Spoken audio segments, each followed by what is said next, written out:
আমি অনেক health challenges নিয়ে এসেছিলাম।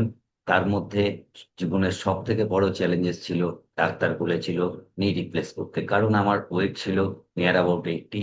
ডিউ টু ব্যাড লাইফস্টাইল আমি জানতাম না যে নি রিপ্লেসমেন্ট করবার পরে আমার জীবন কি হতে পারে, এবং বিশ্বাস করুন আমার কাছে সেই পয়সা ছিল না রিপ্লেসমেন্ট করা। তারপরে আমি নিজেকে সিস্টেমে অ্যাড অন করি, এবং নিজেকে সিস্টেমে অ্যাড অন করে আমেজিং সিস্টেমের গাইডেন্স এবং কোচের গাইডেন্সে আমি ধীরে ধীরে আমার ওয়েটকে লস করতে শুরু করি। এই সিস্টেম থেকে অ্যামেজিংলি আমার 14 কেজি ব্যাড ফ্যাট রিডিউস করি, এবং তারপরে ওয়াও লাইফ হয়, কারণ নি পেন ম্যাজিক্যালি চেঞ্জ হয়ে যায়, নি পেন ম্যাজিক্যালি গায়েব হয়ে যায়। এবং আমার লাইফে যে 7খানা মেডিসিন চলতো সেটাও আস্তে আস্তে ডক্টর বাবু বন্ধ করেছে। Thanks to system, thanks to my coach, thanks to mentor, যার জন্য এই অ্যামেজিং লাইফটা আমি পেয়েছি, যেখান থেকে আমাকে নি রিপ্লেস করতে হয়নি। আজকে অ্যামেজিংলি আমি আমার ঈশ্বরের দেওয়া নিতেই আর হেঁটে চলে বেড়াই, এবং তার সাথে সাথে অ্যামেজিংলি ওয়ার্কআউট করতে পারি এবং করাতে পারি। Thank you ma'am. Thank you. এটা ছিল আমার থ্যাংক ছোট্ট। You so much, thank you so much.